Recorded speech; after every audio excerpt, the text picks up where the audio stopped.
Hello, hello, hello. Welcome to MS Live. I am Myles Sergé with my co-host. D-KNOX, aka D-KNOX. And for some reason, I'm having technical difficulties. Hey, that's some crazy. Nothing new under the sun. Whenever you're ready to do something, the computer decides to have its own mind. It's like, they try to say AI, but computers been doing this. That is very true. This is kind of crazy right now. I don't know. And then you're like, what's going on? What's happening? And then you're like, what's happening? What's going on? So one little simple thing, later, it was just that. All right. Can you hear me okay? Oh, I hear you. I hear you. Cool. I think we are good. Yeah, so I am Myles here again. Welcome to MS Live. Sorry for the technical difficulties I am currently having, but hey, things happen. Donnell says we're good. I think we're good. So let's get the crazy stuff out the way. So if you like the channel, please like, share, subscribe to the channel. Show us some support. We need it. Yep. Yeah, definitely. It would be great. It would be great. So if you like us and you support us as artists and DJs, also support this channel because, like I said again, we need it. So, what's been going on? Shoot, man, just been catching up. This last weekend, I was in Ocean, as you guys remember, playing over there or DJing. And this week has just been basically just revamping the studio, rewiring some instruments, reorganizing plants, books, some of the decorum that you guys can't see that's off camera. And I decided instead of trying to do everything in one day like I usually do, I'm going to just piece it bits by bit, 15 to 20 minutes every day. Gotcha. So that's pretty much been doing that and trying to learn some AI things and cybersecurity. Okay. Nothing wrong with that. You're expanding your horizons. Especially cybersecurity. With the doggone change your passwords, that was a little annoying. Yeah. It's crazy, man. I actually had to go through that today. That's why I'm thinking I'm having issues. I had some issues with Instagram today, like a lot. And I couldn't get in. I got like 4 different accounts or something. It's just like, what the hell? And, you get old, you tend to forget things like passwords and stuff. So, it just didn't go good today, but we're here. We got it going. But other than that, man, I haven't done nothing. Just work. I finally got into studio mode a little bit just to get motivated. I got some projects that I'll probably announce pretty soon that I'm working on right now. I'm actually pretty excited. I'm doing a split EP with somebody and I got their tracks. I'm like, oh shit. So yeah, I have to really get my ass in the grind and start doing something. And got some other projects coming out probably in a couple of months. I'll announce that later when the time comes. And I just got to get back in that work mode, man. I just kind of not been doing nothing. Yeah. Having a regular job and just trying to do the other stuff too is kind of like, it's hard. Plus, it's hard when the weather is nice too, because you just tempted. You want to go outside, be outside, and how to lock in when the sun's out, it's warm, and it's shining right through the window. You see all them people walking outside, and you thinking to yourself, man, I want to go to the park. I want to go outside. I want to go for some walks, but I actually need to finish this first. Yeah. So. And it's crazy today. Like right now, it's like damn near like 95 degrees here in Flint. It's crazy, and it's that mugginess. Oh yeah. So yeah, I don't miss that. It's nasty. So whenever you get back here, be prepared because I guess from now on it's supposed to be like 90 up for like weeks. I'll just have my butt sitting up in the air. That's what I'm doing right now. We got central air at the house, so back in Kalamazoo. So I just turn that thing on, and they just won't be seeing me unless it's at night. Right. It's been hot at night. It sucks when it's hot at night, But yeah, I couldn't even sleep, man. Like I'm getting up, I'm like, oh shit, it's hot. So I'm turning on. Usually, it's crazy. Shooting usually at night. I don't go out at night because I always say the double after 10. The double is out. So. I find you look when I'm back home in Kalamazoo, y'all. If I'm at your spot and it's already 10 o'clock, I'm spending the night. I'm not getting in the car, driving all the way back to the east side. I'm spending the night. I don't Y'all need get that? Spending the night. Yep. Once it gets dark, I'm in. Unless I'm DJing or something like that, and I can take the taxi there or something, but I just don't be out at night. There's nothing but trouble out anyway. That's true. That's true. And like I said before, I can't bail you out. So, it's what it is. Yeah. So, again, thank y'all for tuning in. And today I am very pleased and excited for this guest we have. This is like, I don't know. He's really exciting. He's a good person to be around. And I officially name him the King of Berlin, because that's what he is. That's how I look at him, the King of Berlin.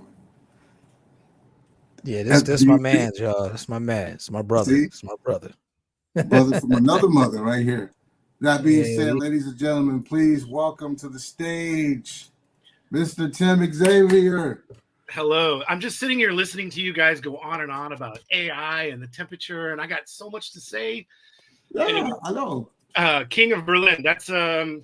That's the title. That's the title. King of Berlin. Let's just say that I'm here on the ground playing the game ish in my own way, not in the stands eating hot dogs and chips. But no, Donnell, you're my soul brother, bro. Your positive and spiritual affirmation always is a huge part of my daily psyche. I don't know if you know that, but there are days I've actually gotten up and thought, what would Donnell tell me today? Of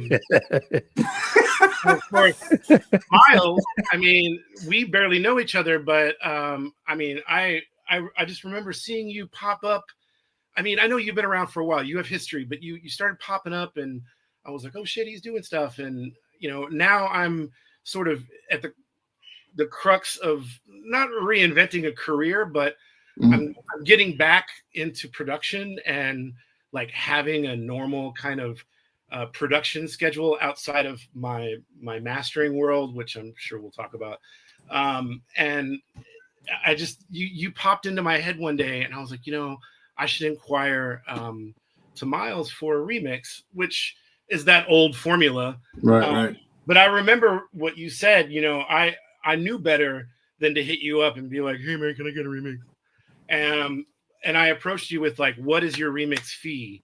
And Myles said straight up, maybe I shouldn't say this live, but he was like, go ahead, because it's the truth. I don't charge friends money. And I was like, oh my gosh, well, that's dope. Free remix. So that's it. Yeah, for real, man. For real. But here we are. Yeah, it's 90 degrees. Well, it might be cooler now, but it was 90. It's 86 Fahrenheit in Berlin. I don't know what that is in Celsius. Let me see what it is here. How hot is it in Warsaw? I'm about checking right now because earlier, at this point, it's 70 Fahrenheit. Oh, so what is that? Oh, 70 Fahrenheit? Okay. That's 1920 Celsius. That's all I know. No, I'm sorry. It's 74. I looked at it wrong. 74 right now. 74 degrees. So. Man, that ain't nothing. It's hot as hell here. Yeah. And do you guys have fans in the house over there? You said you had central air in Kalamazoo. I got central air here. It's on. Of course you do. You can't survive without it, man.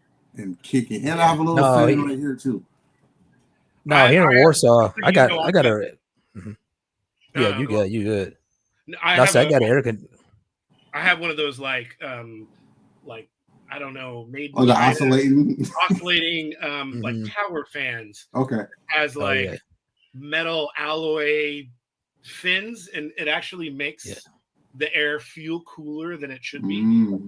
Okay. It's just No, over here I got an air conditioner too. Because I actually convinced Mark to get one as well because he was thinking about it, and then he called me one day. And he saw me sitting up in my shorts. You're talking about Mark watching Hawkins. a movie. Yeah, and I had the air conditioner on, just blowing. And I was sitting up, and I said, "Dang man, my neighbor don't have air, but I do." And I was just sitting up. He's like, "I'm gonna get one now." I can't be without no air, man. So That's the first thing I had. I have one of those RTD2 units in my hallway closet. it's like it's never been used. It's ready to go. It's my second air conditioning unit in Europe, but the pain in the ass in Europe is that it's really difficult to outfit the windows with the Auspuff, with the exhaust. So it's easy, man. It's easy. You can go to you got Obi over there, right? They sell the thing that you put in the window. You strap it on your door, like, you know, open the door, like your window sideways. You strap it there, and they got zippers, and you just stick the exhaust pipe out that part, like with the zippers. So you open the window. I tried. You open the windows like slightly, and like it works. I mean, I bought 2 of them, like, okay, in case they stop selling them or something. But no, you just stick it out, pull the zippers down, all the hot air blows out, all the cool air blows to the flat. Cheers to you. So what are you drinking, Myles? What's that? What you drinking? What you drinking? This is Farmhand from Brewery. It's out of Grand Rapids. So shout out to Pound Michigan Beer, one of our sponsors or pseudo sponsors. Is that like a lager? You know what? I don't really drink beer, so I couldn't really tell you. But yeah, where did you go? It's got kind of a all right. It's got yeah. It's pretty good. It's like Budweiser on steroids or something. It looks like it should be good. Yeah, it's good. Shout out I got myself a bottle of D-KNOX white wine. Yes. It kind of looks like Donnell, doesn't it? I'm afraid if I drink beer, I'm going to be like running to the bathroom, taking breaks and shit. Well, we celebrate. This guy, if you don't know Mr. Xavier, like every time I see this guy, like you said earlier, like, I don't know. I've met you. The first time I met you was like my second or third time in Berlin. It was at your birthday party at my favorite place that doesn't exist anymore. Yeah, and it was there. So, John Muir. Yeah, and we've always been kind of cool. I see him. It was always good times. And my last time in Berlin back in March, April, or something like that. And I went to seen the studio and stuff. I had a good ass time. So it's always a great time when you see, this guy. So thank you. So, yeah. I try to pick and choose my battles. So like if I know I'm gonna go meet with you and have a couple drinks, like the next day I'm not doing anything. Yeah, and so I mean it's kind of ironic because I entitled, we put titles to the show. So today's show is boom, beer and lock grooves. Beer and lock grooves. Are we going to talk about lock grooves? We're going to talk about a lot of stuff today in the small window of time frame that we have. What is our window of time? We normally go over an hour, no longer than 2. So I think we'll probably cut this one a little short today. I think Donnell has some engagements. Oh wow! Yeah, I didn't bring this for the show. This is actually a lock groove project I cut for a local friend and DJ here. It goes by Tarkno or Jamie. He's from Australia, and essentially these lock grooves, they're not the rings of Saturn that you would normally cut with, let's say, like Ron Murphy or other studios that have that modification on their record lathe. These are essentially like 8-bar loops. So the loop plays, you need to set your loop to 133.333 BPM. Right. And to make the 1.8 second lock. So these actually have an intro and then they lock. Oh, wow. Normally, when you have an intro of multiple bars into a lock groove, where the grooves finally converge to make it lock at the end can be problematic because you have 2 lanes converging. And if there's not enough like percussion and hi-hats and drum work going on to mask the convergence, you can hear like a pop. So it's like if we cut minimal stuff with these types of locks, you would definitely hear like and then it would lock. But these are like balls to the wall. Like, these are dangerous, man. Okay. These are like, really, really tough, like early Planet Rhythm style lock grooves. So when they lock, it's seamless. Okay. There's no click. But yeah, this is a 14-inch master plate. This is actually one that I biffed. So I was on side B. Jamie was in the studio cutting with me. And normally I'm able to like chew gum and walk at the same time. Right. Except on the B side, I don't know if you can see like this inner lock here. I accidentally let it go too long, and I hit reset instead of lock, whatever. So I was like, fuck, I gotta, I was like, listen, I'm gonna recut the B side. It's okay that I biffed a plate, but I'm not gonna talk. We're not gonna talk. Like, right. I'm just gonna concentrate on doing each lock one after another until the side is populated and finished. But I thought it would be cool to like take this home, and I mean, these are playable, so okay. I can actually put this 14-inch onto one of my turntables with a riser and like test the locks, and I thought it'd be kind of fun to have around the house. Okay, that's cool. That's kind of cool that it all fit. Everything's fitting. You got the beer, you got the lock groove plate, and you got you here. It's like it's all seamless. Well, it's just beer and lock groove, man. That's it. Like I should go get a beer. Yeah. Well, I mean, alcohol and lock grooves, whatever. Yeah. So just to kind of, go ahead, D. You probably was gonna ask him. Yeah, I do got a question for him, but go ahead. Okay, so I was like saying, since we kind of fell into that groove, how did you get involved with mastering? Man, same question. It's the same question, right? Well, that's great because you guys share a brain. I mean, it's a long story. Mastering found me. I didn't run after it. So I'm originally from Portland, Oregon, but I grew up in Houston, Texas, and Houston, Texas during like the late 90s new wave industrial era is where I got into like buying vinyl records. And then later on started buying techno, like early rave, like Human Resource, Dominator. And I think I even own that like Speed Racer. Anyway, but I also had, I was one of those kids that went into the record store and I was so intimidated by the people who worked there that I was like, this looks cool. This looks cool. That looks cool. I'll just buy these. And like, go to the counter and not say anything, because at the time I was like, I don't know, 15, 14 years old. Mm-hmm. So I didn't, I was too embarrassed to be like, hey, so I'm looking for techno. And then they would say, what kind of, back then they'd say, what kind of techno? Right. The first record I ever bought was Daniel Miller's Warm Leatherette, The Normal, which was pretty kick-ass. So long story longer, I got into DJing around 1995, 96 in Houston between 94 and into the 2000s, quite honestly.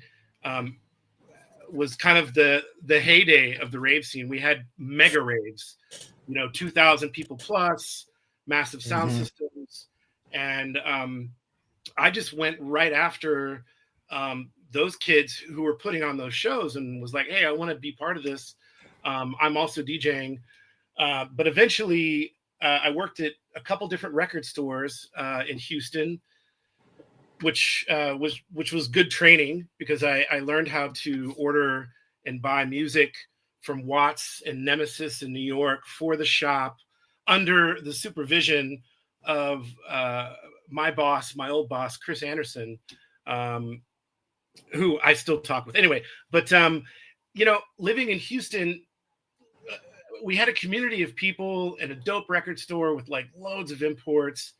And I mean, people were spending like their entire paycheck every Thursday on just stacks of import records, whether it be drum and bass jungle or, I kind of ran the techno section. So I was like slinging records, but I just knew that or at least I thought at the time, if I stuck around, things would be fine. I'd probably find a job doing something else eventually. But instead, I ran to Chicago, and I had a couple friends in Chicago who really supported me. And I moved to Chicago in the year 2000, which was like perfect timing.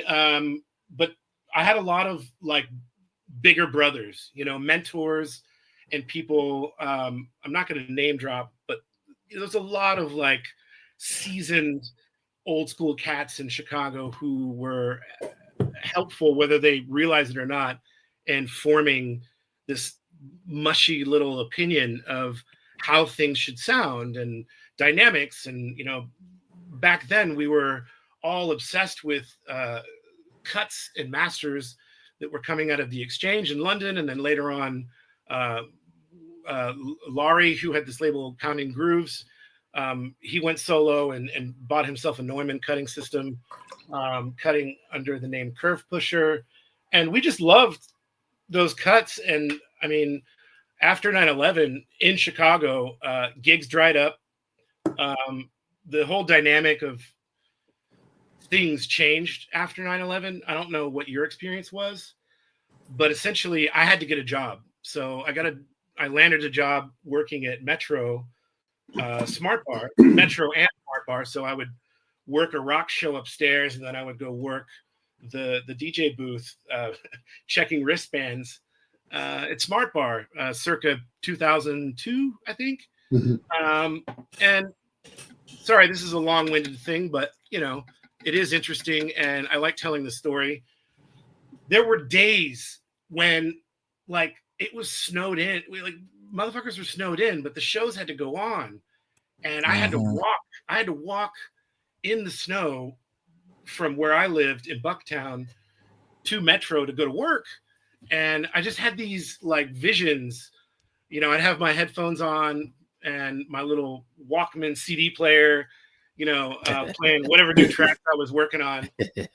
And I dreamed about, one day owning a record lathe or even learning how to operate a record lathe. And I thought it would be great to like learn how to cut my own stuff. But back then in Chicago, I mean, I literally like ate, slept, and drank making tracks.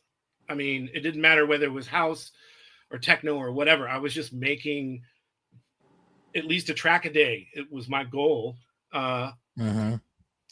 And I counted on Discogs, and between 2000 and 2003, I made something like 40 records, 40 12 inches. Damn. I know, it's crazy. That's crazy. I was like counting. I'm like, it's like, I don't even remember like that happening, but it happened. I stayed at Metro. I stayed at Smart Bar.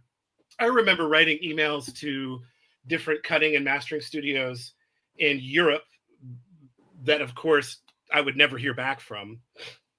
I even scouted an investor to buy a Neumann cutting system at the time. But I mean, even if it's like a dog that chases a car. Like once you get the car, you don't know what the fuck to do with it. So even if I got a Neumann cutting system, I wouldn't know how to operate it, But in the midst of all of that, like being dreamy, finishing tracks, living in the city, getting that culture in, sorry, brain fart. I got the opportunity I was working at yet another record store, but I got the opportunity to move to Brooklyn, New York, where I had known this engineer named Jack Biswell, and Jack had recently moved his Scully cutting lathe, which is basically the same machine Ron Murphy at NSC was cutting on for ages. Different cutter head. Yeah, good old Ron. Bless you, Ron. No, I mean, he was also an inspiration. I mean, Ron was, I never met the man, but I know that he was a lot of people's rock. I mean, Detroiters didn't care. They were like, I'm going to Ron. Going to Ron. Yep. Ron is like, he's cut from the same stone we're cut from. He's got Motown and all this stuff, all this great shit on his back, you know, and under his belt as an engineer. And he, unlike a lot of cutting studios in the States, actually knew what to do with the techno and the tracks that were coming out of Detroit at the time. Mm-hmm. Anyway, so I moved to New York. I made the decision to move to New York within 10 days. I remember telling my boss at the record store, I was working at this place called Wax Addict on Ashland Avenue. And I told B-Jack, hey, listen, man, I got this opportunity to move to New York and to do Ausbildung, as they say, auf Deutsch, an apprenticeship under Jack Biswell. And I was just out. But I told Jack, I was like, if I'm going to work for you, I will bring you record labels. I will try. But you need to come to Chicago, help me pack what little stuff I have, and drive back to New York, because I was still I must have been 25. I mean, I still felt like a kid, you know? Mm-hmm. I wouldn't just go to New York and be like, hey, I'm here. So I made him chaperone me back. But I mean, the rest is history. When I got back, it was game time. So I had to, and this is before Google was really a viable search engine for certain things. You know, the information that one could absorb now by simply going on the University of YouTube or ChatGPT, that didn't exist. Right. So I had to. Jack was my, he was my mentor. I mean, he was like, let me explain metering. Let me explain certain things. Long story, even longer. I worked. Jack was dope because Jack was one of those cats. Not only was he a cutting engineer and he had the classic Scully cutting system with some modifications. It was a working system. We could cut pretty loud records, maybe a bit wonky left and right, with maybe less mids on the right channel than the right, and vice versa. But I mean, we could cut pretty powerful plates at the time for vinyl manufacturing. Mm-hmm. But Jack was dope because he was this guy, a white guy. He would travel to Jamaica and go hire pretty big reggae lyricists, get them in the studio, record them doing their latest, whatever they're spitting at that moment, and get the chopstick dubplate name on the song. And then he would bring the Dats back to Brooklyn and then jungleize them. So he was very much he was very much into his career as well. The long and short of it is, Jack would go on tour. Eventually, I proposed to him after 3 years. I proposed to him that, I'm already running the studio. I've got an offer. I want to buy your machine and I want to move on. And so we did that. And yeah, I mean, the rest of it is, I met Camilla. I was single for a while. I met her in the city. Camilla's originally from Steve. Do you know Camilla? Camilla Hoffman. She's very much still. I mean, she's a mom now, but she's very much still touring. I think she's playing with Alan Oldham. Okay. Or is it Alan or Alexi? She's playing with somebody. She's going to Columbia next week. Anyway, she's still touring. But back then I met her, and she really helped bridge the gap between new people I needed to meet and the cuts and the mastering, if you want to call it that, back then. One of my biggest clients back then. So back then, I mean, you could get recorded tracks from different artists, but 90% of the time, the mastering was based on how good your mixdown was. And then there were some analog pieces of gear in the signal chain in tandem with the cutter. So I would dial in some tube tech compression and use the Manley massive passive EQ, but it wasn't like I was taking your tracks and then dialing in EQ stuff and compression and then recording them back and handing you a WAV file or burning you a data disk and then popping it in the mail. It wasn't until I started working with Ghostly International, Sam Valenti was running. I didn't know you worked with him. Right. Yeah, man.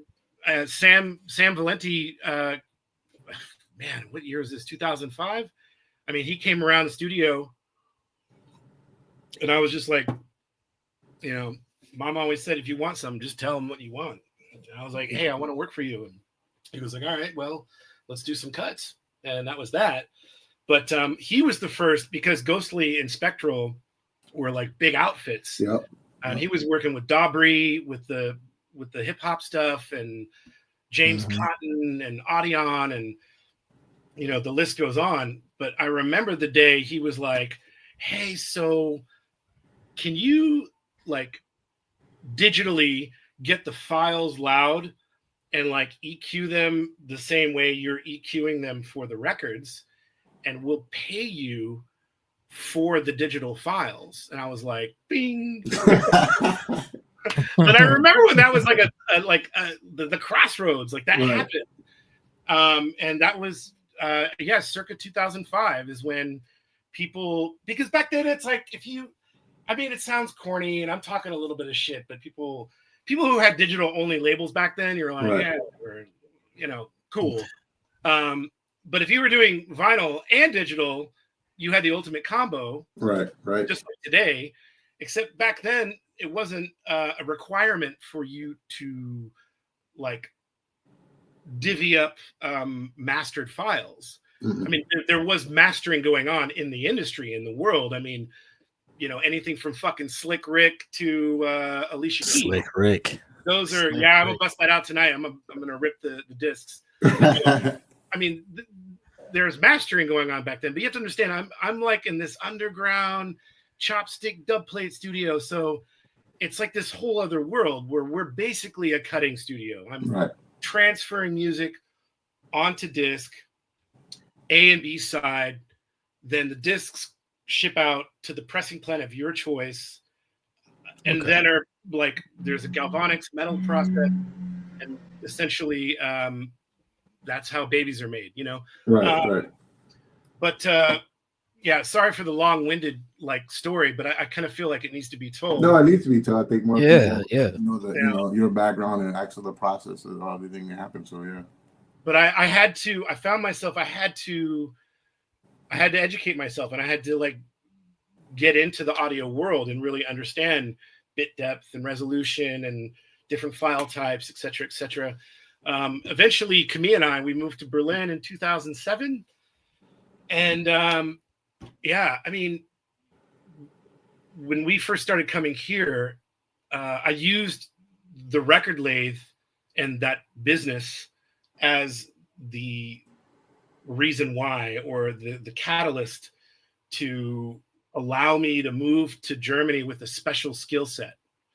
But this didn't come without like some sort of very polite gangster level approval. For instance, I had like set up a meeting with Christoph Boverberg from Dub Plates and Mastering back then. And he wanted to talk to me. He wanted to know about the Scully system as much as I wanted to know about the Neumann system. You know, and D&M at that time were running 2 different cutting rooms matched with full-on mastering. But I remember meeting with Christoph, and you know, we talked about the machines. But eventually I was like, hey man, listen, I'm getting booked here as a DJ, and I love Berlin, and it's kind of like you guys have a fucking secret society going on here. Back then, you know, and there was like, I don't know, 12 Americans living here. Right. But you know, I was like, I don't want to start selling drugs on your corner. You know, I'll be over there. Like, you know, like, I just want to come here with the machine and set up and do some mixing, do some mastering, do some cutting, and I'm just your neighbor. the pie's really big. Everyone gets a slice. And he was like, yeah. He was like, it was his way of saying, I'm cool with it. Yeah, that's cool. Yeah. Yeah. But just to cap it all off, eventually I met Mike Grinzer, who is my confidant and main man. Mike was like the real school for me. Okay. Because Mike challenged me. Mike was like, we're not fucking around. Like, you need to really understand how to make a sculpture. Right. And you really, we need to upgrade this and upgrade that and really get on, like, let's set the bar a little bit higher, because we shouldn't just be like these dorks that stay the same. Right. But yeah, I've been working with Mike for 16 years now. Damn. In Berlin. Yeah. Under the name Man Made Mastering. And here we are having a chat about it. See, that's dope. I mean, yeah, I met, I was over there, I met Mike, and I mean, if you guys haven't been, if you never ever a chance to Did you just say Mad Mike? I was over at Mad Mike's. Mad Mike's. No, that's how I'm about to say. See, there you go. That's okay though, because Mike is actually doing the mastering for Terrence and Minimal Detroit. Okay, that's cool. Okay. Cool. Yeah, we're handling basically the whole catalog of Tresor. I mean, I don't want to name drop. Let's just say but that's you're doing some important shit. We're 3 degrees of separation. Gotcha. You know? Gotcha. Yeah, if you guys ever get a chance to come over there to see it's like the dopest place I've ever been in my life. Like, it is definitely dope. I think I met Mike. I think the first time I met him was way back at the Ultra Show back in the days, a long time ago. But then I re-met him through you when I came over there to hang out with you that time and check out the spot. And then he reminded me of that. Yeah, we met at the Ultra Show when you played there back in the day with Jay and Abe Decay. A long time ago, but yeah. So, Abe, good old Abe, good old Mike, good old Man Made. Yeah, yeah, guys. If you get to Berlin, come hit my brother up. My brother from another mother up. You know, I use him for mastering. I'm not using anyone else. So just putting it out there. Some of you might ask, but let's just say that there's a lot of really talented engineers in Berlin. I think out of any European city. So I take credit for what I do. However, you know, it is a community. It has become a bit more competitive, but you know, anyone who is like under the knife, like working with audio in this town, is working really hard and diligently to get the best possible result. Respect to all of them out there. I'm just saying, you know, when you have your thing that you just prefer, and that's it, you know. Sure, understood. It's a lot of dope ones out there. A lot of dope artists out there too in Berlin. Definitely. I always catch a vibe when I come over to visit, even if I'm not doing nothing but visiting. It's like land in the air. Land of the meetings. Yeah. Yeah, you know, but you know, you can always see somebody too anyway. That's expiring, because I can just go to the dang on grocery store or to any record store and, oh, hey man, what has it been, about 15 years since last time I seen you? Some party somewhere, or you know, oh, last time I saw you was in such and such. Okay, how's the label going? Okay, yeah, let's keep in touch. Maybe not. But hey, Tim, somebody wants to meet you. Boom. Mr. SJK. All right. 3 names. Yeah. I think he's a newer watcher. I think he was on the last show. But what's up, Mr. SJ? He wants to meet you. So maybe you guys can like handle that behind the scenes or something. I don't know. Email the office. There you go. I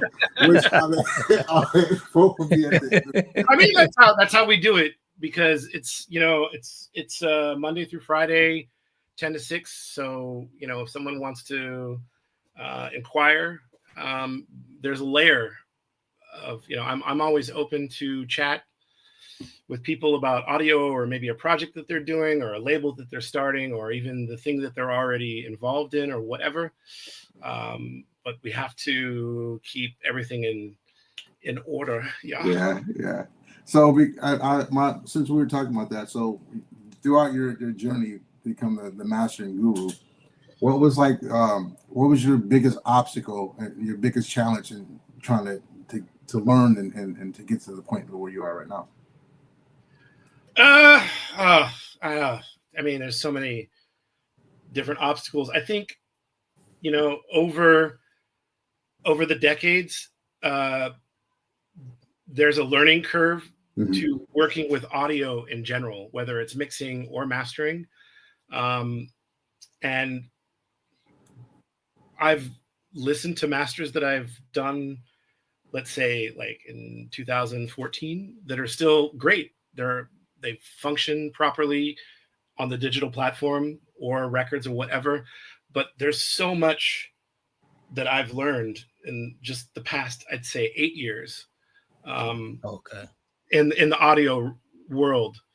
And there's also so many new tools, not just outboard analog processing, but internal digital processing tools as well. I think the biggest obstacle in general isn't really the audio part of it. It's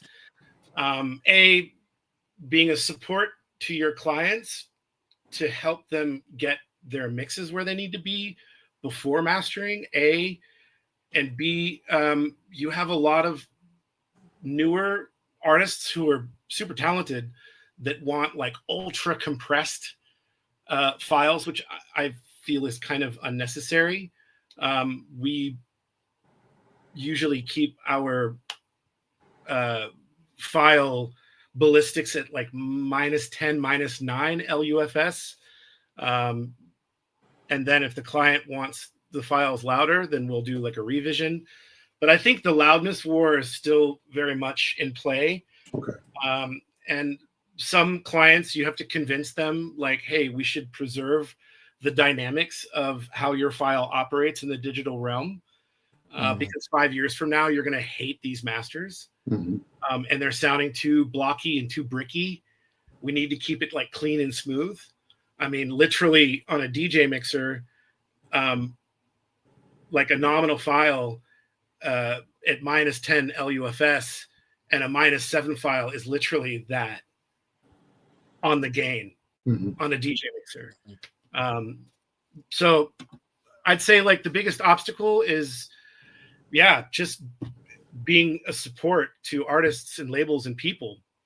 It's not so much the learning curve or the artistry of forging sound or, working with different musical works.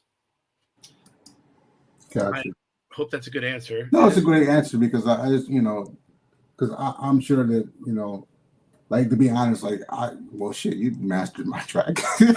About the best. Yeah, and I pulled a rabbit out of a hat with that. You had a lot of, like, really, it was like a one take, right? Right. It was a one take with hardware, and there were a lot of wild peaks. And maybe the hats were just a bit too hot in the mix. So I used a signal chain of digital tools to dynamically like suppress certain high frequencies pre the analog signal chain, and then full duplex recorded back to get a softer and more emollient recording. I think that's why when you got your master, you're like, oh my God, everything's like where it should be. Right. So in a nutshell, folks, he like fixed my shit, and it was like I had to fix your shit. Sorry.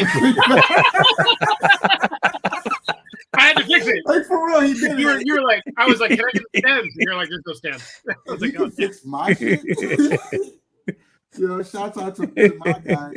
That use Anthony.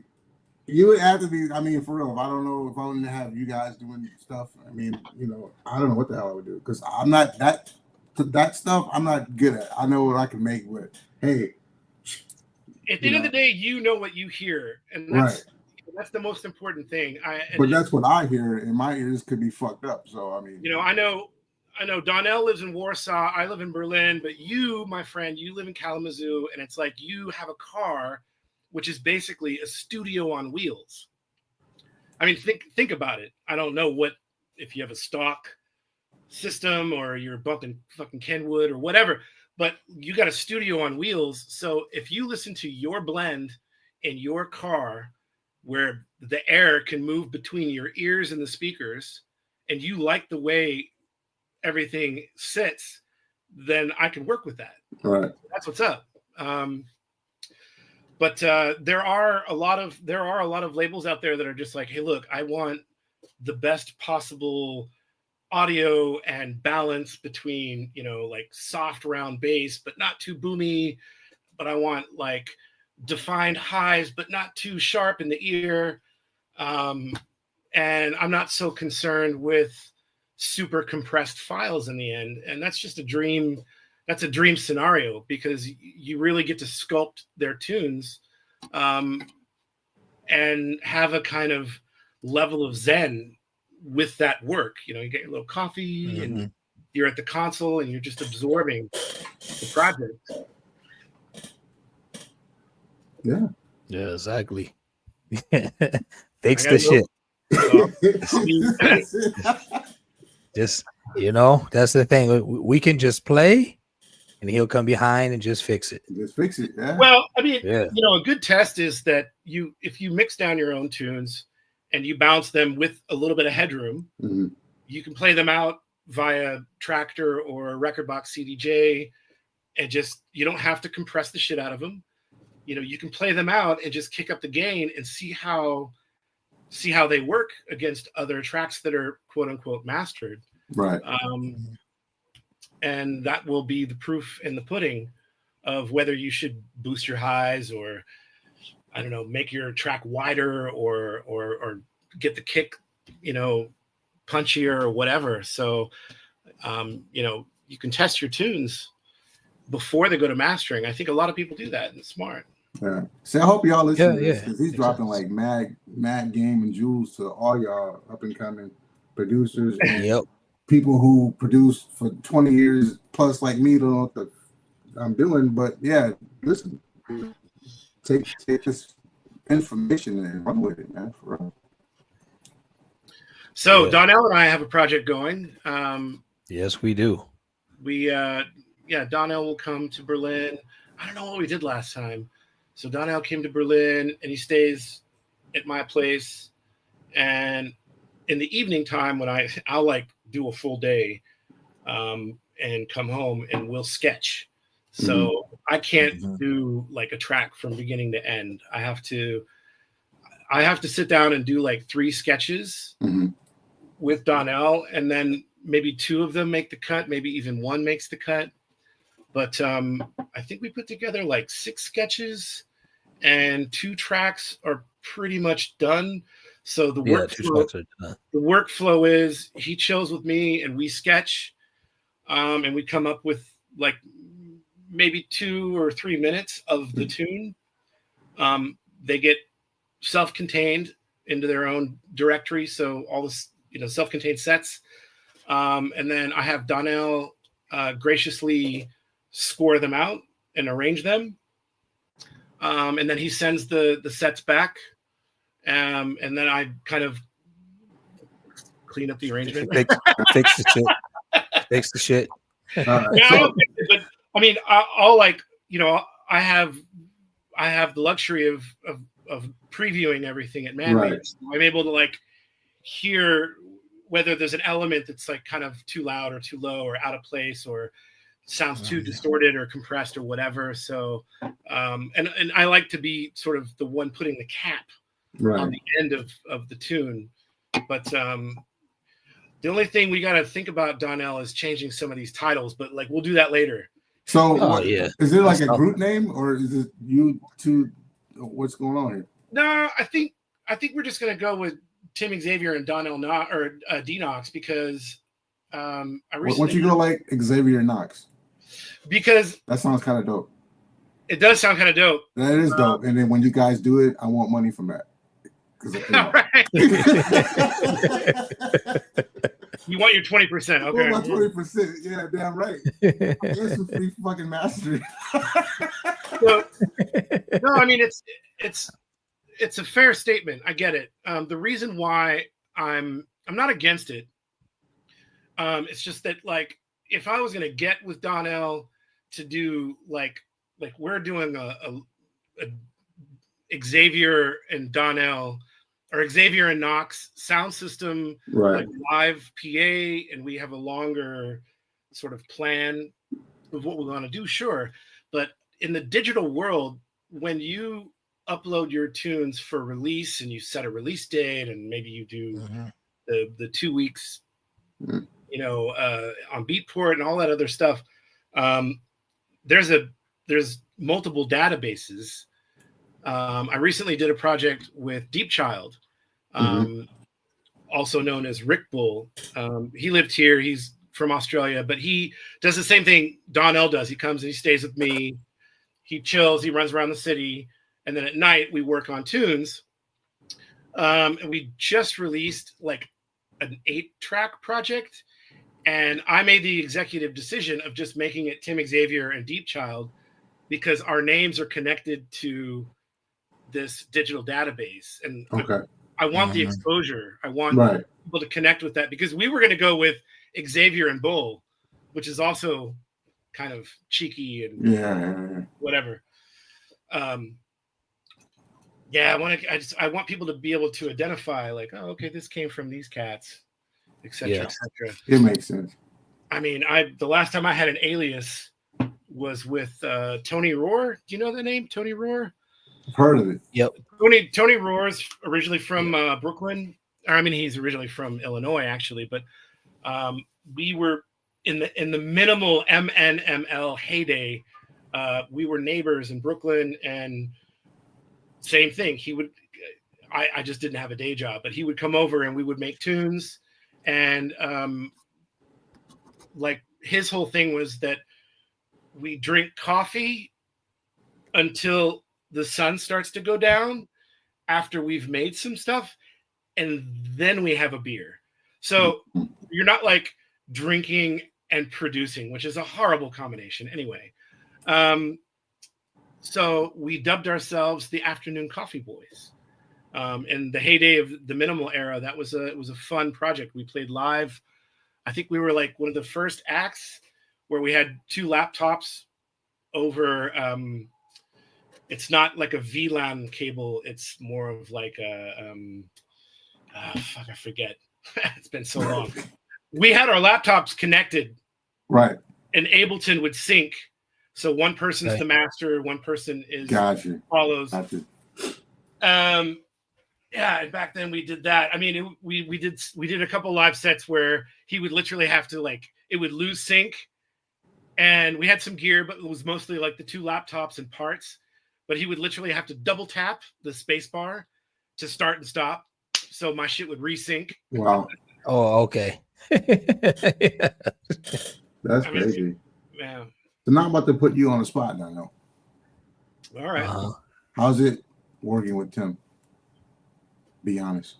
Oh, with him? Yeah. Oh, for me is, you know how we used to work back. It's similar to how we used to work back in the day. Everybody participates, and it's equal, because some people I've worked with, they kind of tend to try to do more because it's their thing or their equipment.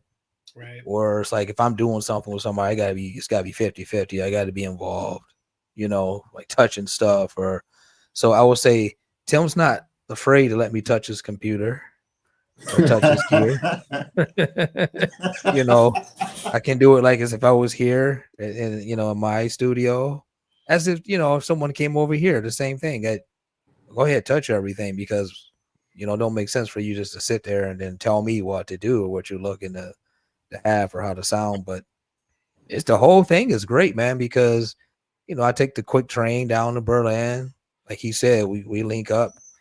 He's at work during the day. I run around the city during the day. Then we get back together and just start scoring out some things or sketching out something on his computer in his spot. And just the fact that I'm on like a little mini vacation over there out of Warsaw, so I'm totally relaxed. And around Tim, it's just fun around him all the time anyway. Well, he's a fun guy. Yeah, he's just, it's easy naturally for me to just make music there because, it's just like being at home, away from home. Like I kind of get the same feeling like as if I'm in Kalamazoo, and also here in my studio when I'm at his house or around him in his space. You know what I mean? It's like familiarity of just, okay, I'm home still, but this is fun. You know, I know we're gonna go out, probably meet somebody to have a dinner or something with someone. Like nothing over the top. We're not going to Berghain and, you know, hanging out there all night and whatnot. But just the things we do is cool. We keep it grown folks. Yeah. We keep it grown folks. But when Donnell when we've worked the last time together, because I did an AP on Sonic Mind where I essentially gave, I mean, I think Donnell knows this. I gave him whatever was left. It was like 22 tracks of whatever was left that I didn't put out. And he picked all the like B2 cool, like smoky room Jedi tracks. Mm-hmm. And I was like, oh, okay. He's got an ear for this other stuff that I've done. And when the promo came out, like there were heads that were playing the shit on the radio show, and I was like, oh man, there's some light at the end of the tunnel. But when the last time we worked together, I'll kind of get a bit stuck. So I'm looking at my production computer here. I'll get a little bit stuck, and I'll just get out of the way and be like, okay, Donnell, make toms, or here's a percussion set, and I'll task him with working on something while I basically stare at my phone. I don't know if y'all can see this. So that is I think the lighting is not so great, but that's the home. This is home. That's the home studio. Yeah. Oh, mm-hmm. Okay. Yeah. And I got some toys over there. I like to keep the desk clear, so I'm only working on like one piece of gear at a time. But I was going to say that to piggyback on what Donnell was saying, you know, I mean, it's not this like brilliant thing, but I feel like when I work with someone, the best approach is to find, like, let's say a step sequence with the Doppler and just some simple 909 work, but really like a step sequence, whether it be like written MIDI, and like craft a long evolving part. So we make multiple long evolving parts that are anywhere from 2 minutes to 5 minutes. And then we catalog them and we can just slip them into tracks later whenever we want. And Donnell will be like, oh, like we have this one tune that reminds me of early Svek, which is Jesper Dahlbeck and Alexi Delano's old Swedish label. Mm-hmm. It's a little bit like on the houseier tip, but not house music. It's still got guts. And Donnell was like, I want you to like take this string and do a pitch bend and then have it like play on, but have it loop perfectly over 16 beats. You know? Oh yeah, that's Donnell's where yeah, that's a stable right there, them strings. So already know. But it's really, yeah, I mean, yeah, I know it's 101, but right? I mean, just as an example, he'll guide me and direct me to do something that I wouldn't normally do. Okay. Because I'm just too in my own head, you know, with my own stuff. That's cool. Word. Yeah. Well, I'm looking forward. Mr. You know, that's for Berto. Bert's like what a comment. Berto. Knox and Tim. That's dope, man. I would have never seen it coming, to be honest, but that's actually pretty dope. We have one tune. I don't know. I mean, maybe because I was tipsy. It's called Dead Stare Drive By. So this goes back to the track name. But it sounds like John Carpenter on like a 10 strip of LSD.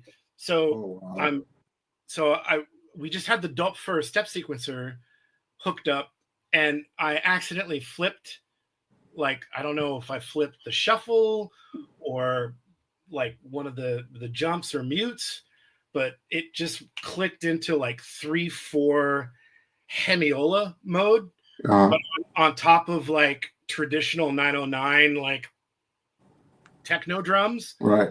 And we were like, whoa, that's dope. And it's like,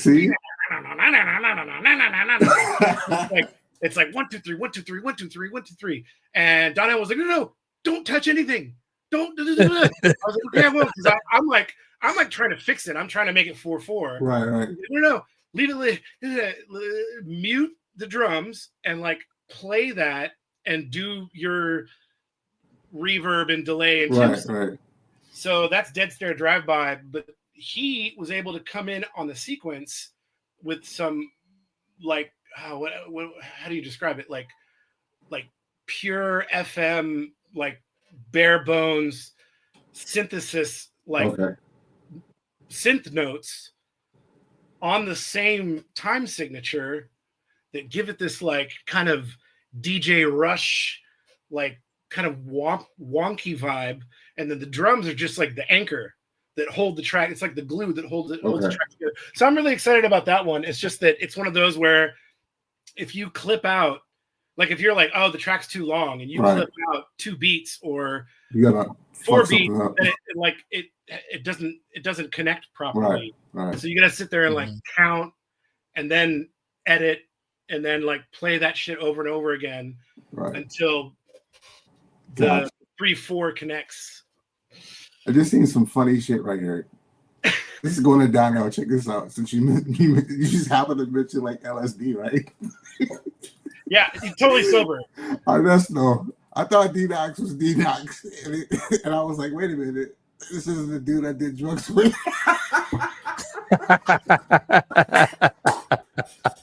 Man, you never did drugs. Yeah. Look at him. He's starting to sweat, bro. He's getting all shiny. You need to get a bigger fan. Yeah, it's fun. Something with this. You see, this keeps coming up with this D-KNOX guy because who is this guy? This must be somebody. Dude, it's some dude from South America or somewhere like that. No. It's not even his name, bro. You know who this is, Tim? You know who this is? Dude, there's a German guy. I went out one night. This is like, I don't know, 6 years ago. I went out one night and I was pretty tipsy. And it was like my group of people connected with another group of local German friends. And there was one dude named D-KNOX. And this is before I really got to know Donnell. Okay. And I was like, oh, man, I fucking love your tracks, man. They're so great. And And he was like, okay, that's cool. I'm just a DJ. And there's another D-KNOX. I guess you have to hit the Google machine. Wow. But and then the next morning, a friend phoned me, and he was like, "Dude, that is not the D-KNOX you're thinking of." Right. That was some other white cat. You got a doppelganger, man. What's going on? Yeah, he years ago. Nice guy. Really nice. I remember Fanon. It was Fanon that hit me to that at first. Fanon Flowers. He said, there's some dude calling himself D-KNOX. And I said, really? But then when I checked the spelling, I said, okay, it was not because, Knox is actually my last name, but the sound of it. And I guess it's not this dude's name. So a lot of people get this confused because I think he DJs even, I don't even play probably the same music that he'd play.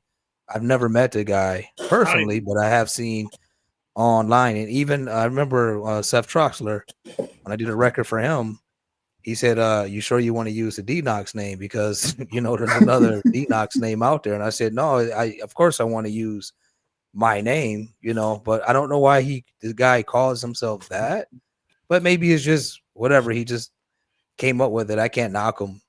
I just hate that it sounds exactly like my name. Who was first? I'm assuming you. Well, obviously Donnell was first, but he's D-KNOX with a hyphen. And the other guy is D-KNOX, I think.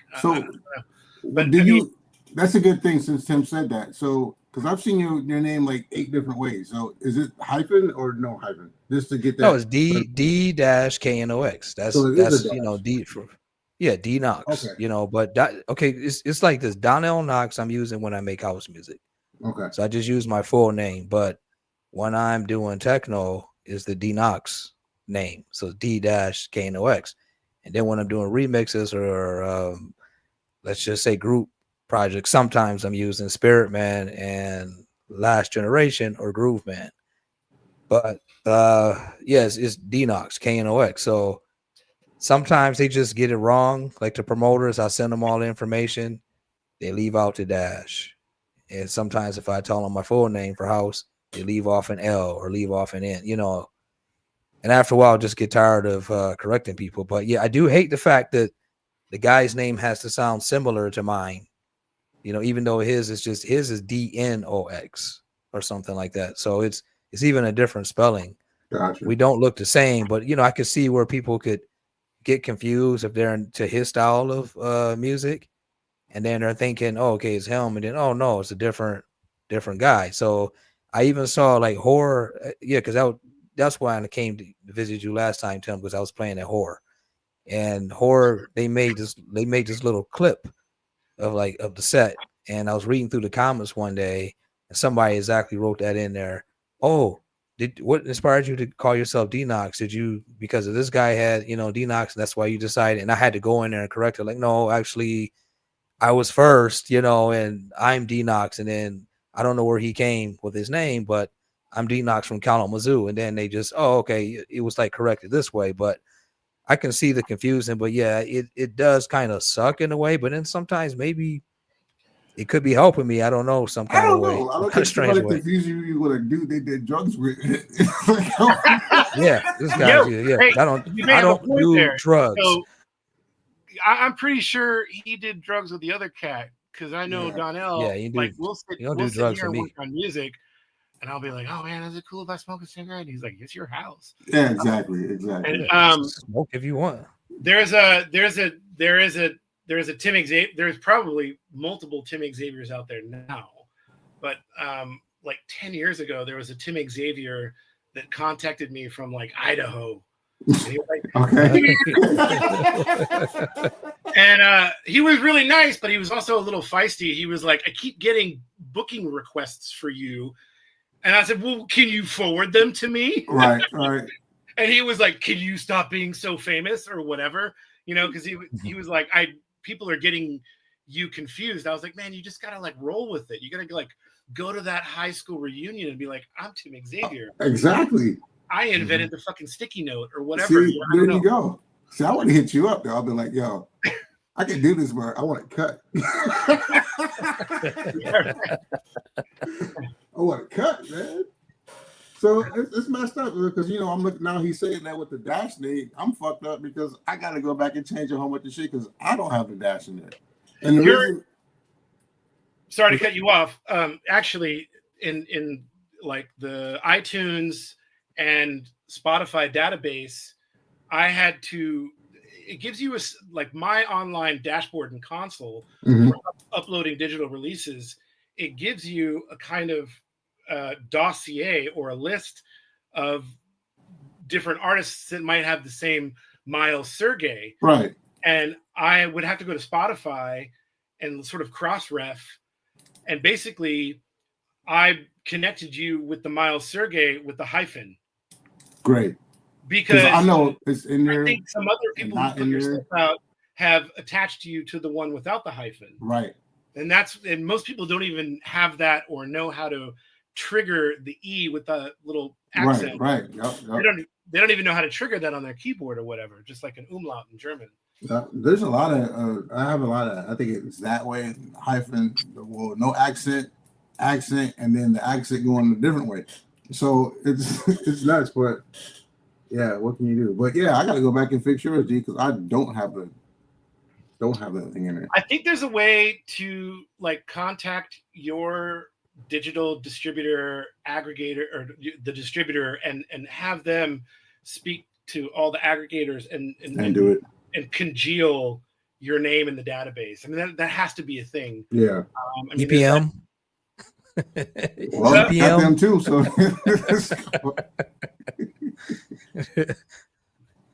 Well, I think that's the thing, though.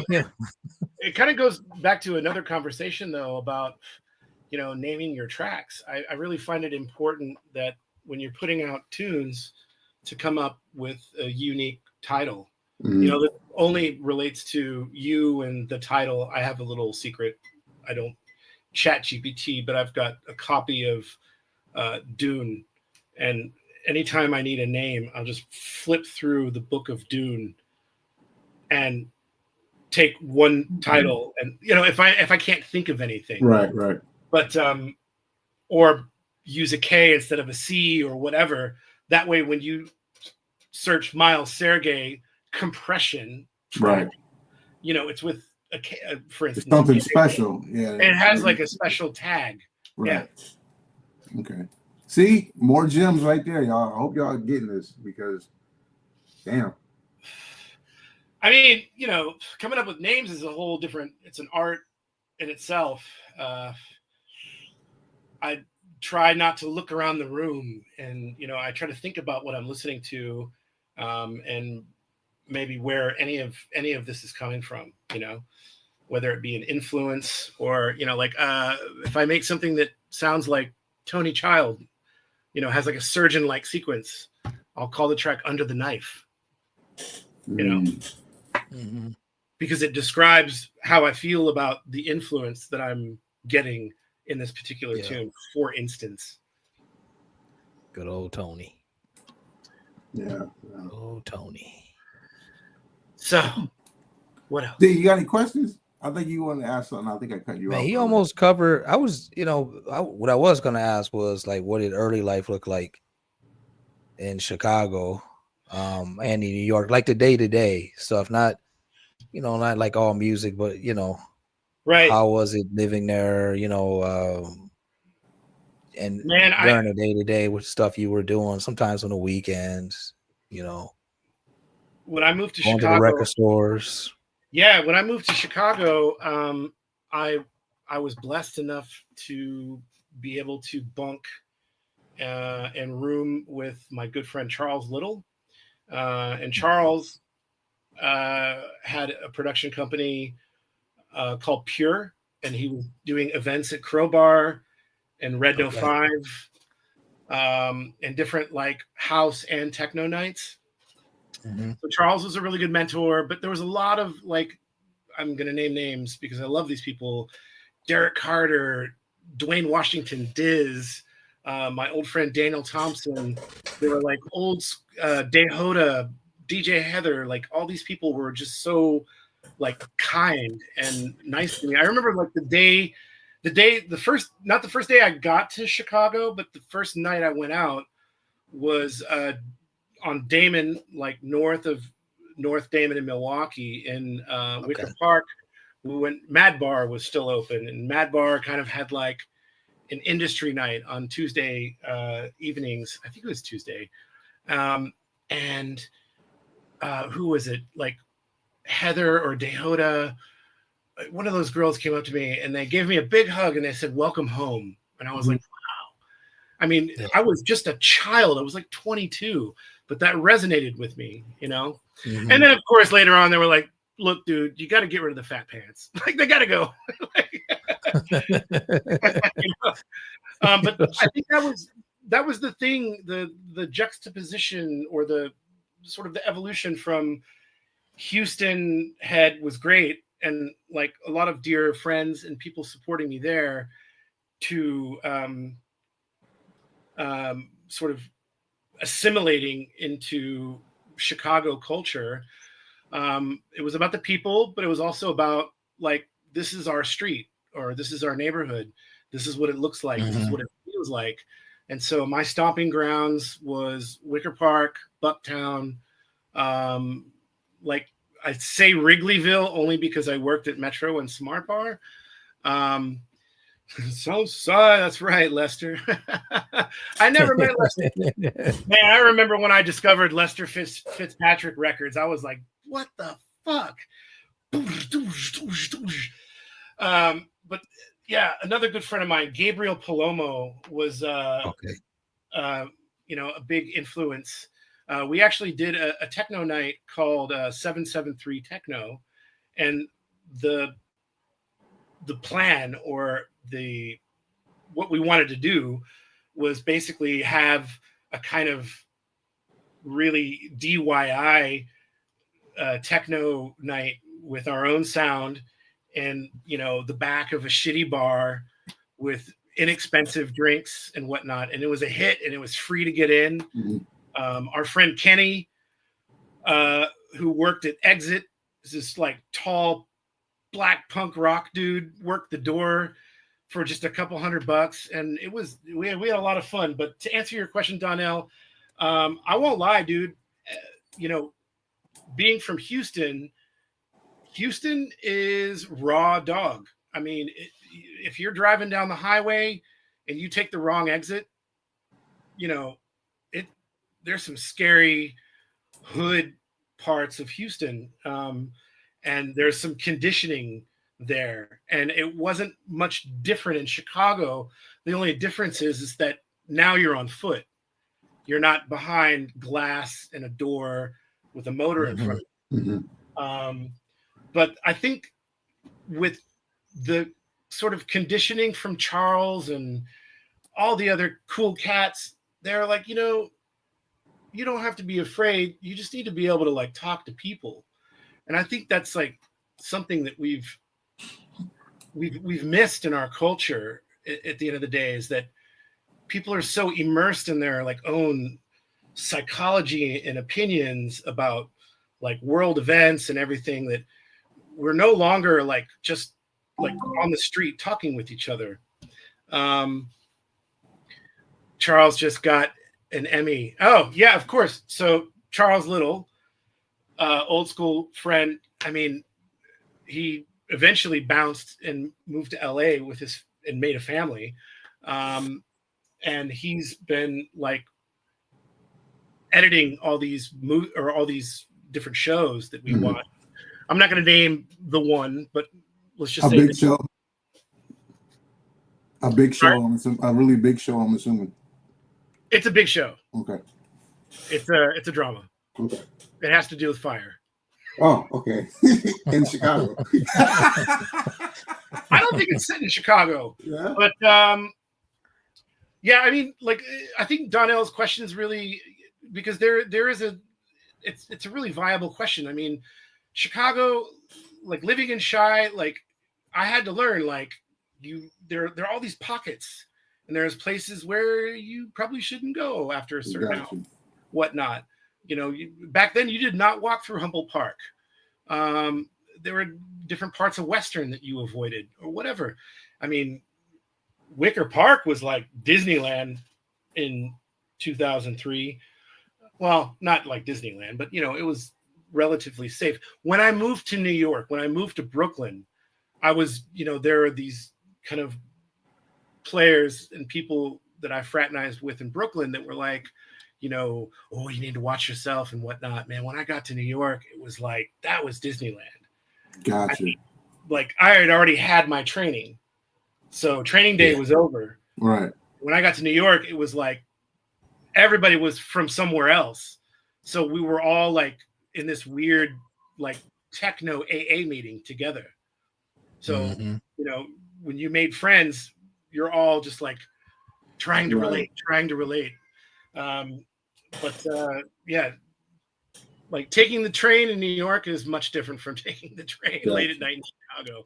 That's for sure. Now, you also live with Dustin Zahn, correct? I did. Yeah. This was in New York, or? Dustin lived. We were roommates here in this flat together. 2011, 2012. And we were flatmates for like 2, maybe 3 years. One of the best flatmates I ever had. But Dustin was great, and really also like musically influential. I mean, Dustin has a really good mind for how things work outside of the realm of just like making music and being an artist. Okay. But there are some hilarious mornings where, I got to get up, I got to shower, get my ass to the studio, and I'd get up, I'd be getting out of the shower, like, oh, what's up, man? I got my coffee. He'd be on the couch in a robe like Hugh Hefner, fucking, killing motherfuckers on Grand Theft Auto, And even back then, I had some, I wouldn't say after parties, but people came back to this flat after whatever we were doing, where we were doing it. And I remember one morning he showed up and I was like, so nervous. And he rolled in and he was like, okay, everybody's here. I don't need to go to prayer line.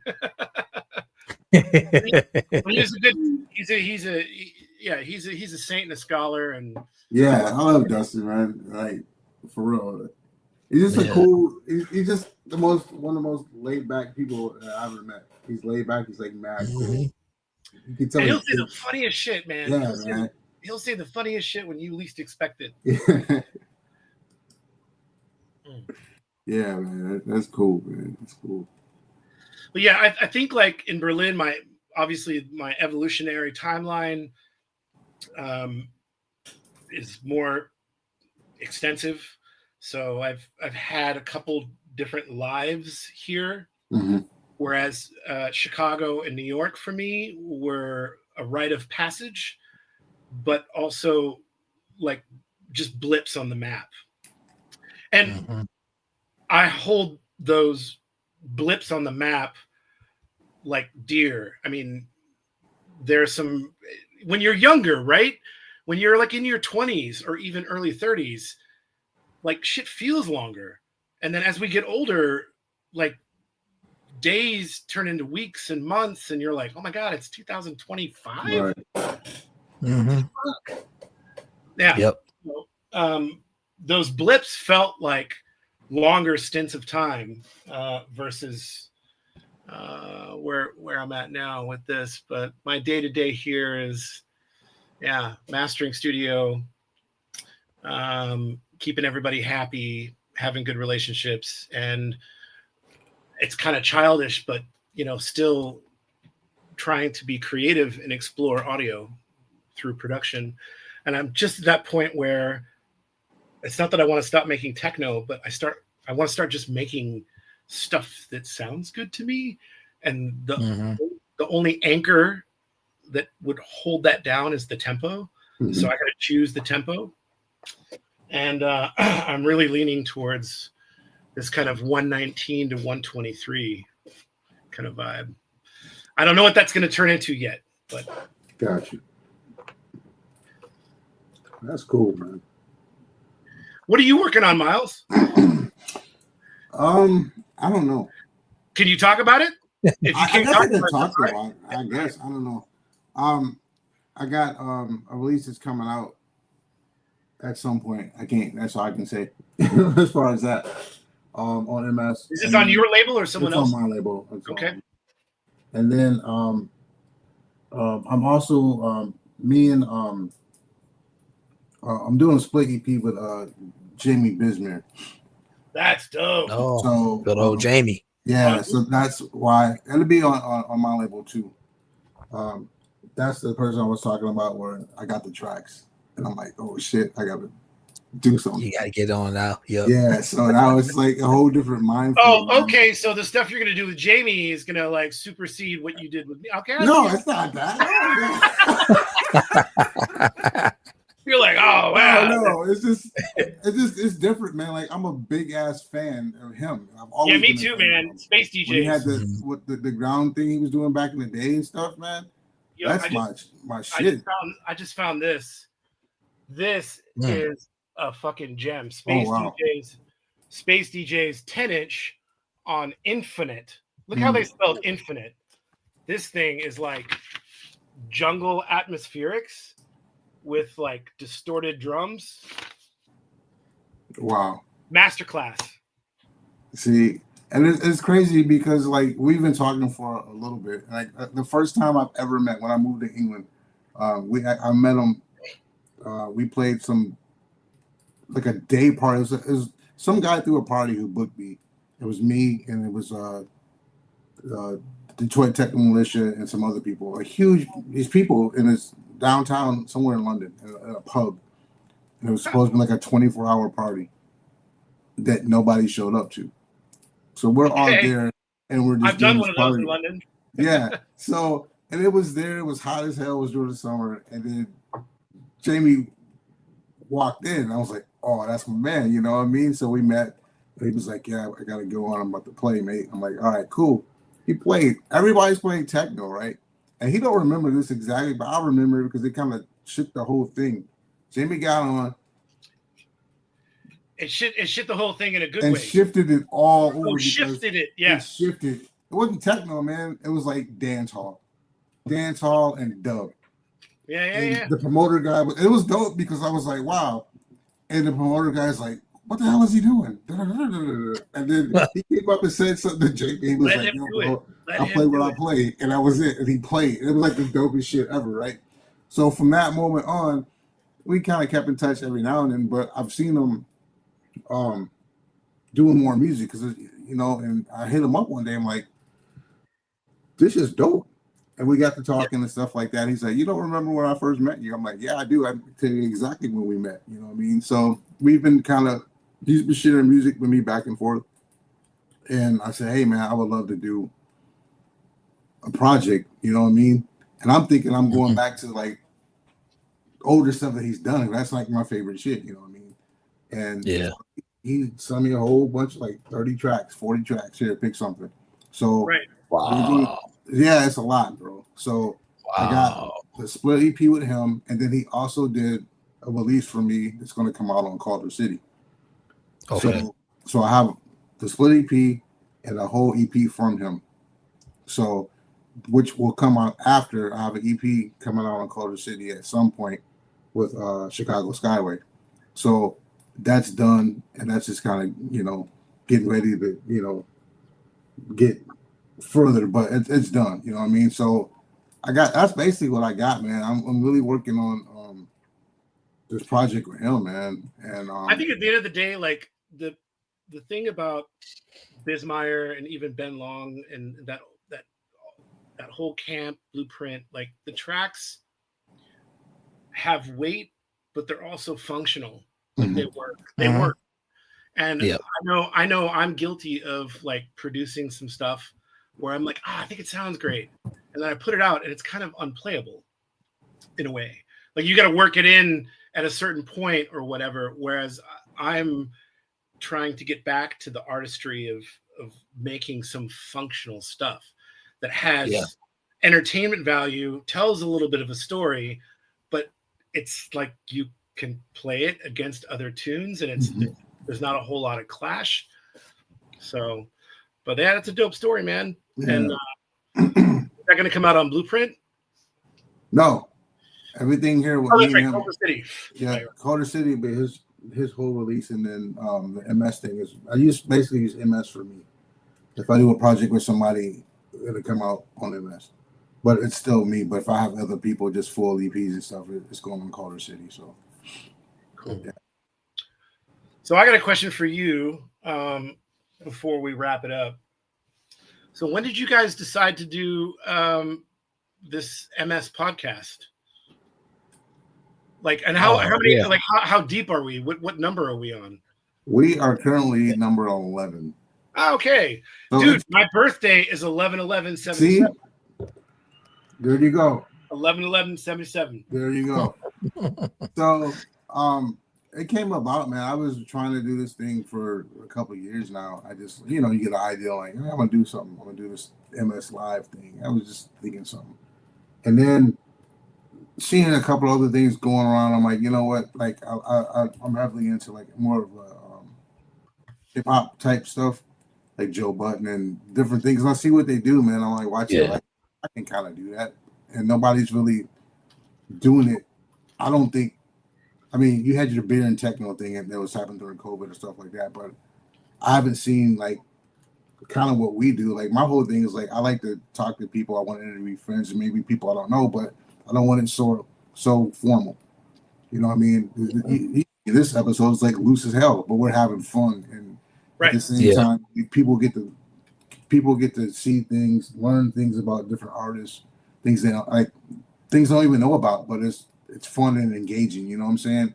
So right before my Berlin thing tour happened, I was like, you know, I'm gonna try to do it.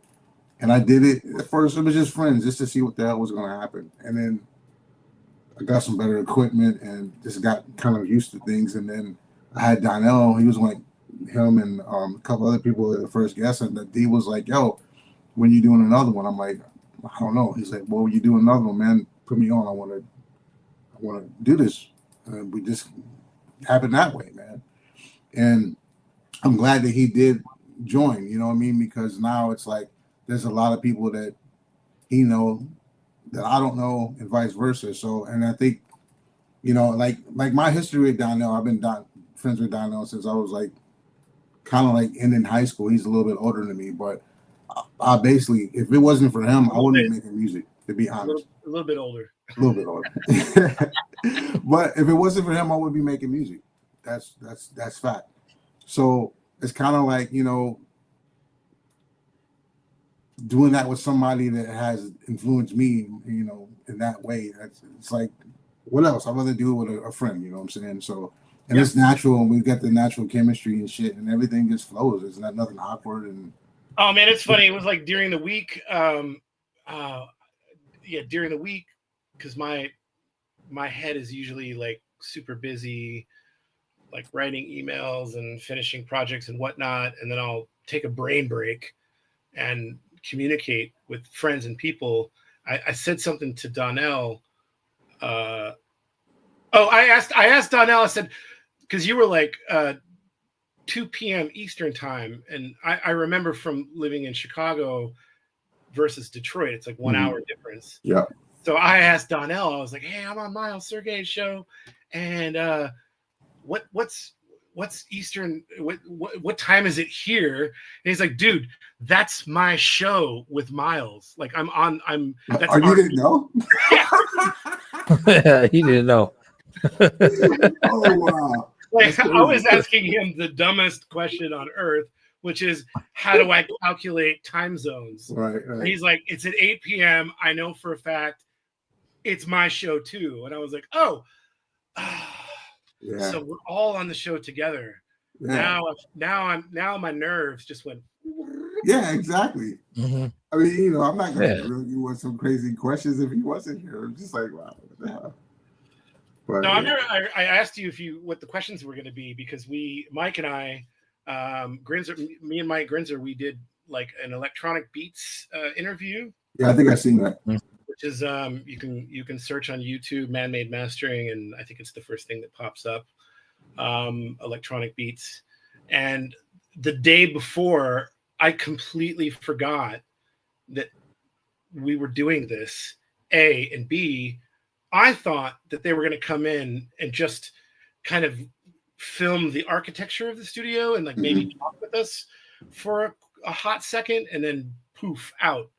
And it wasn't that at all. It was this old school cat named Holger, and he came in and he was like, "Oh no, we're doing a full on interview." And I told Holger straight up, I go, "Well, I don't interview without Mike." So Mike and Mike was like, because we schwap, we shoot ideas off of each other. Like we need each other in the same line of like thought process. And I think this is a good combination, what you guys got going on here. Well, thank you. Appreciate it, man. Thank you. Sure, yeah, man. I just hope, you know, it grows, you know what I mean? And I just think, like, you know, we had a couple of people that we asked, and, you know, no big deal. Hey, and I'm not interested if I don't do this and that. That's great. But, you know what I mean? Either way, man, it's turned out pretty good, man. I mean, we have our mistakes. We have technical difficulties, like a little bit today. But, I mean, each show, I think we're learning. It's a growing process, you know what I mean? Kind of like the same when you had to learn when you were mastering. I learned something every day where I get into the idea further the, you know, the concept. Yeah, I learned that I needed to buy a new webcam. Yeah. Yeah, so I mean, you know, this is working. I'm glad that you switched to what you switched to, because it's like no, I had my MacBook ready because I was like, I know this is gonna fail. I'm pointing at my other computer. I was like, this shit's gonna fail. So what did Lester say? Hope the show blows up. Thank you, Lester. Yeah, totally. Yes.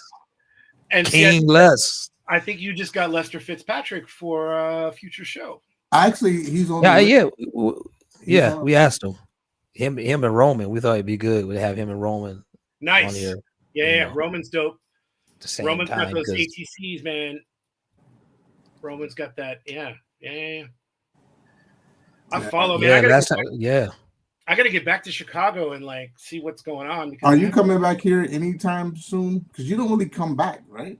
So the thing is, not to like poo-poo on the conversation. You know, my mother moved here in 2021, and she sadly passed away from cancer. We didn't know she had cancer, and anytime I went back to the States, it was because of gigs or mom. So I would usually go to Houston, stay with Susie, and then I would use Houston as the hub to go to either South America or wherever. And now when I come back to the States, I'm like putting on the big boy pants. I either have to stay in a hotel or with friends. So I haven't done the trip yet, but so when I come back, I'll have a dotted plan. Like I'll probably go to New York for a couple days. And then I'll go stay with Gabriel Palomo in Chicago for a couple days. I don't see myself going out to LA, but that could be possible for different reasons. And hey, man, if you'll have me in Flint, I'm here, man. My house is yours. Cool. Anytime, just let me know. I'm about an hour out from Detroit. So, well, you might have to come pick me up, but yeah. It's all good, man. For real. I'm not taking a bus. No. No, hell, Greyhound, Indian Trails. Indian Trails. Oh my God. So it'll take you forever to get up there, right? Let's just say for sure, I'm down. We got you, bro. Okay, cool. I can't wait to meet Lester. I met Lester for the first time when Donnell was here. They played at Speaker Box. Whatever that was, but yeah, I mean, he's a cool guy, man. Really nice guy. So he just reminds me of those cats in Houston, man. They used to bump the brain fart. Anyway, I've never met Lester. I would love to meet Lester and rekindle some relationships with friends back in Chicago. See what people are up to. I know Lester's really active. Yeah, he's hella active. I see your videos, man. I see you working. Hella active. Yeah. That's what's up, man. So what you got coming up, man? What's going on with you, music-wise, gig-wise? What's happening? So I just released this kind of mini album with myself and Deep Child. It's called Tears of a Chord, which I think is a great name.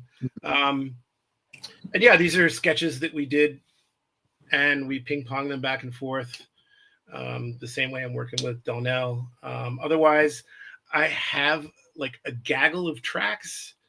I'm just unsure about what I want to release, so I'm going to do a solo release next. It's going to be like a mini album, so it'll be like 7 to 8 tunes, just because I feel like I need to get all those tunes out of my system. Right. And actually the EP, the mini album is called Out of My System. Because I find sort of the artist self, the artist part of who I am, I have to like get shit out of my system in order to start working on new stuff. But I'm being a bit picky and choosy about what I want to release. So I got like this EP lined up. It's not mastered. There's also a really interesting project that's coming out. So back in Chicago, back to the Chicago thing, a good friend of ours named Daniel Thompson, who released on Gene Ferris's Ferris Wheel back in the day. Daniel, after the Contrast EP on Gene's label, Daniel had like full-on Allen and Heath mixing console, Kurzweil sampler, SE1, like loads of gear, TC Electronics, Eventide. Daniel's one of our old friends from Houston. He was the first one that made it to Chicago and started hanging out with all the kids. And he produced all these sort of electronic, shoegazy kind of tunes over between 1999 and 2003-ish. And he would give these tracks to friends just to check out and whatnot. And we were all like, oh my God, like everyone needs to hear this stuff. And so 25 years later, I've mastered Daniel's album, which is titled Winter Light. So all the tunes are mastered. And this week I'm actually cutting the lacquers for vinyl manufacturing. So it'll be a double 12-inch set. And I mean, you got to hear this music. I'm a little tipsy, so I can't get into like overly describing the tracks, but it's not house music. It's like left field, deep, like everything that was going on with him at the time. Mm-hmm. And it really tells a story. It's a patchwork of all these different things that happened to him in his experience living in Chicago and running around with everyone, you know. Okay. But so that'll be coming out September 5th after the summer. But I am absolutely enthralled and excited to cut the master lacquers for vinyl because they're like 20-minute sides. It's not wow. Yeah, it's not like a techno record where you got 12, 14 minutes. These are 20, 22-minute sides. So there's a lot of calibration involved. Yeah. That's what's up, man. Winter Light. That's what's up, man. Cool. Oh. All right. Also, since we're here, tell everybody where they can find you on social medias and all that. Yeah, you can find me. You can find the studio at manmademastering.com. Instagram, I'm at Tim Xavier. I got on that boat early. And then I also have a YouTube channel. I think my YouTube channel is also like at Tim Xavier. Let me check it out. And I make cute little late 80s like fucked up ass videos for fun, synced to old tracks. Yeah, you could also find me on Beatport. Yeah, just Tim Xavier. I'm everywhere. Tim Xavier. All right, y'all, give it up for the King of Berlin, Tim Xavier, y'all. I'm the only one clapping. I just clap because everyone else is clapping. You see, like, oh yeah, what are we clapping for?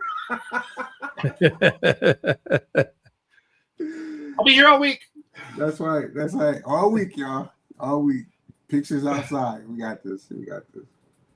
So yeah, D, what you got going on? What's happening, man? What's going on? As you know, constantly in track mode now after reorganizing the home studio, moving things around, rewiring things. You know how that can be. As I told you earlier, I changed my focus on that. Only 20 minutes a day, not the whole day, doing everything in one shot, because sometimes, oh no, maybe actually the reel looks better over there. Right. Or well, I see this. It's not there because I actually remember last week it was there behind you to your right. It was, but you see what's there now. This thing turned into a beast.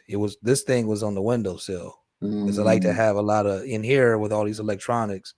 That's why I have so many plants, and the plants to diffuse that electricity so it doesn't mess with me too much. But this thing just turned into a monster, man. So I had to move it because it was getting too heavy. Okay. And that was the only spot that where it could still get some sunlight, some decent sunlight, and it wouldn't crush anything else in here, because it's not like it's so big in here. It's a small space. Right. It looks big. But everything fits. Yeah, it does. But it fits. It fits. It fits nice in here. It's comfortable, for me to wear. I have a hybrid set where I'm using Ableton with, gear. So there's more stuff around, like in a circle, but I'm not going to take it off and show everybody because that's not necessary. Right. But that's why the plan is there. Joseph, awesome interview. Thank you. I think so too. But you have awesome interviews when you have awesome guests. So, I mean, if he wasn't here, the interview would probably be shit, but thank you. That's cool, man. So yeah, me, I'm just working, man. Nothing crazy. Just my project that I'm going to work on that I mentioned in the interview, and that's really about it. Finding different ways to improve this and trying to live, man. But that means, go ahead. Try to live. Try to live. But that being said, people, if you like the show, you like what you see, you like what you heard. Don't say smash. Not smash. No smash today. People say smash that button. They're like, oh. No, I did earlier, but we changed that, man. It didn't seem to, smash. You know what I'm saying? But yeah, like, share, and subscribe to the channel. When you like, it puts us in the algorithms. When you share, it does the same. And when you subscribe, it helps us go better. Go to different places we need to do and achieve different levels to, hopefully one day monetize this thing. But it helps us out. And for sure. So that's another thing. What else I got going? We do have a new Instagram channel, so you can also find us on Instagram, MS Live. Nice. With D-KNOX. It's there. Check it out. Sign up for that because at some point we're currently streaming on Instagram from my personal account, but that's going to change probably in the next 30 days. So if you want to see us there on IG, go there, sign up. Not sign up. Well, if you don't have Instagram, sign up. But go to the page and subscribe or like to the page or wherever you do that. And that would also help. And also, we are also available on Apple Podcasts, Spotify, iHeartRadio, and Amazon Music. So if watching ain't your thing or you can't watch at that time, go listen. Throw some damn headphones on, listen to the podcast. We got, after today to be 11 episodes up. Check it out from start to finish. Like there, follow us, and that would be great. And my other tidbit of information, if for some reason you want to book either me or D-KNOX, please do so by emailing us or our agencies. So, or whatever that is. Email me, pos2bookings@gmail.com. Oh, God. Or Donnell at booking@stellarbooking.com. The best way to get a hold of us. Hit us up, hit them up, they get a hold of us, and we can work something out. So, yeah. Oh, let me slip in too, guys. If you got any suggestions of people you think we could, interview, hit us up. Oh, yeah, that too. You got, I'm glad you brought that up. Spice it up. Email us, mslive@dknox@gmail.com. It's right there. So we try to, do a little bit of everything, y'all. But he's right. I mean, it is a good thing, opportunity to let us know what we could improve or what you like or didn't like, and possible suggestions for guests. That would be great. But some constructive criticism, guys. No, not no horseplay. Okay. No. No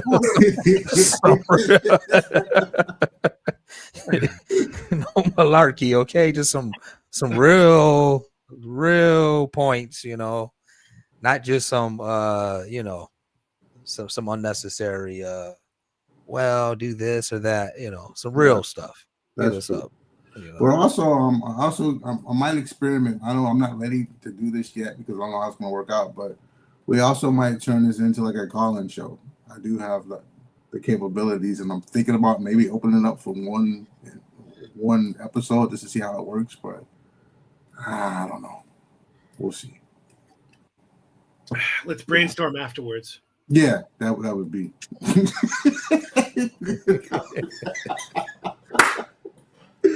That would be a thing. Let's go through a couple of last comments before, because there's been a lot actually. Oh, Alan Oldham. Alan recently had an art show at this 36. This I saw. Yeah, I didn't make it, man. I didn't make it. Work, whatever. I mean, I could go, but yeah, work. I always have to keep I got to keep a straight head. I think that's the thing with, well, that's a different rabbit hole to go down, but right. Yeah, I got to keep the ears in good shape. Not that there's banging music at the art gallery, but Alan, they had a show. Yeah. So, boom.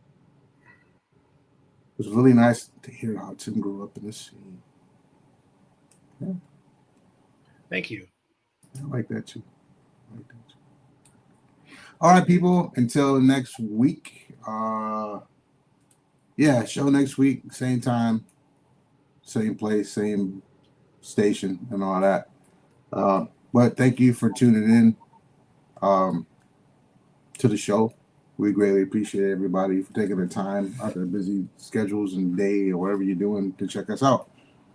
Again, I'd like to thank our guest, Mr. Tim Xavier. Thank you. Thank you. There you go. I'm going to go back to working on music now. That's it. All right, everybody. Until then, peace and see you later. Peace.